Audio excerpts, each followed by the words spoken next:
Tommy. So yung share ko sa inyo. Paano namin malalaman kung sprinter, hindi share, ituturo ko sa inyo. Paano nyo malalaman kung sprinter o long distance yung ibon. Pero hindi sa ganitong age ang tamang selection talaga. Dapat yung matured na.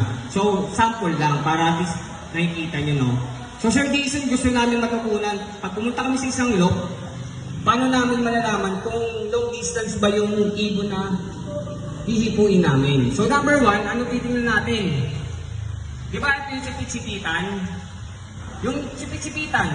Alam niyo naman yung sipit-sipitan dito, di ba? Tapos may picture rito yung dulo. Kuha. So pag sinalat ko yung ibon, kailangan dalawang daliri ko pumasok in between sa sipit-sipitan at yung sa picture yung dulo. Kuha. Di ba nakagaya yung pag sumasalta ng ibon? So dapat sa in-between na clearance nito, dalawang daliri ang papasok. Pag dalawang daliri ang pumasok, ang katawan ng ibon, long distance. Kuha. Pag binuksan ko yung pakpak, dapat maninipis lang, sharp light lang. Ibig sabihin, long distance. O ngayon anong gagawin natin? Dapat dito sa sports na to, hindi po kay mahal nyo biniling ibon kay ganito, bloodline ni ganito. Tago kayo ng tago, wag ganun. Tandaan nyo dito sa sports na to, total selection. Walang mahina dapat sagot nyo. Hindi kayo lalambot-lambot dito o mahina yung loob na hindi kayo nagkakal. Kailangan pag-reject, kal na kagad, lapit yun na kay Lord. Tawag dito. So, ulitin ko kung nakinig kayo. Pag hinipo mo, dalawang daliri nung tawag doon. Binulatlat ko, maninipis. Perfect long distance. Paano namin malalaman pag sprinter, Sir Jason? Pag sinalat ko to, dapat isang daliri lang ang papasok. Buwa. Pag binuksan ko yung backpack, dapat malalapad.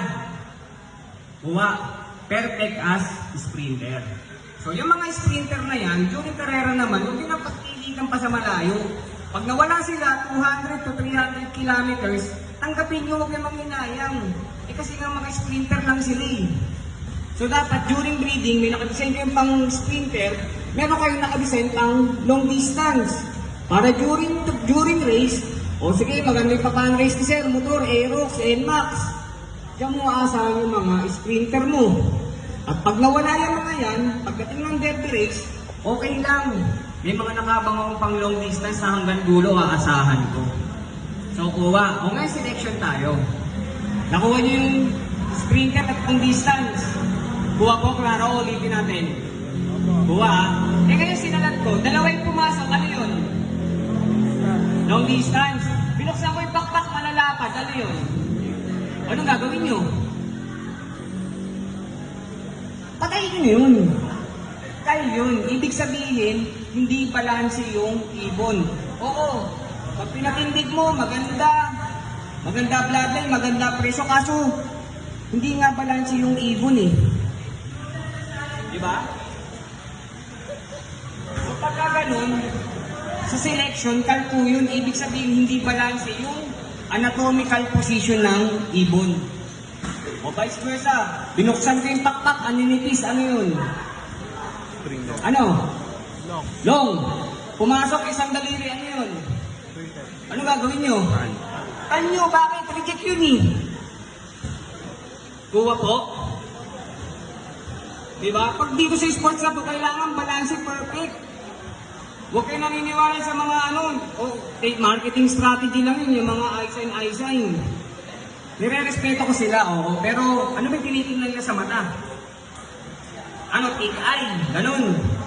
Walang ganun, marketing lang yan, pa. So, tumitingin tayo sa mata ng ibon, hindi yung tick eye na hinahanap nila or yung Ang tinitingnan natin sa mata ng ibon, kailangan, pag nilayo kita, kailangan mag-constrict yung pupil, yung itim ng mata. Pag nilapit kita, kailangan mag-dilate. So, ibig sabihin, pag nilayo at nilapit, lumiit at lumaki, ibig sabihin, active yung dilatation and constriction ng pupil ng mata ng ibon natin. Sign na maganda yung kondisyon ng ating mga alagang ibon. So, huwag yung tinitingnan sa mata. Oo, normal lang yung tumingta sa mata. Ang tinitingnan natin sa mata, para bang tao. Alam natin sa isang tao, pag ang kausap natin may sakit or galing sa sakit, why? Di ba? Kung ako, may sakit ako, medyo mapunga yung mata ko, o lobat ka, kaunan. May sakit ka, gayong di ba? Alam mo ka agad eh. Ganon din sa kalapati. Kaya pag bumili ka ng kalapati, tingnan mo yung mata kung galing ba sa sakit o hindi. Kailangan bright. So, isa sa tinitingnan natin during conditioning, paano ba natin malalaman kung mataas yung percentage sa may clock natin at mapauwi yung ibon, isa sa tinitingnan natin yung mata. Hindi yung eyesight na. Yung brightness, kailangan matapang. May kita mo kagad sa ibon mo kung nasa kondisyon eh. Lalo na pag lumabas ka ng lock, gano'n mo sa araw, may kita mo yung ibon, biglang lilit yung yung pupil. Tapos pag sa loob ng kulong, makita mo magdadilate. Nasa kondisyon yung alagang kalapate. So, isa lang sa tinitingnan natin yung sa mata ng kalapate. Ano pa? Yung balahibo. Nakita niyo yung breeding, oh. 1 month of age yan, sakto. Nakita niyo yung appearance, balahibo. Healthy, hindi. Healthy, di ba? E syempre, speed fake product gamit natin. So, quality yung mga ginagamit natin vitamin supplements, kaya nakakapag-produce ako ng mga healthy young bird during breeding. So, yun yung tinuro ko sa inyo. So, okay tayo sa selection. Nakuha naman po ba yun?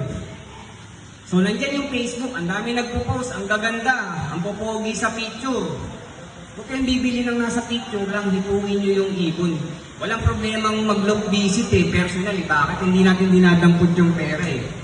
Dumirekta ka dun sa ibon na sa may bibilan mo, hipuin mo yung kalapate. Huwag kang basta bili ng bilis. Sabi mo, dati ni ganito. Di ba? Huwag ganun. Kahit ba anong bloodline pa yan eh. Nandito na nga sa Pilipinas yung di ba? I mean, ang dami ng mga mamahaling ibon dito, nanalo ba? Hirap pa din. So, thank you, Idol. So, naituro ko sa inyo sa selection. So, during breeding,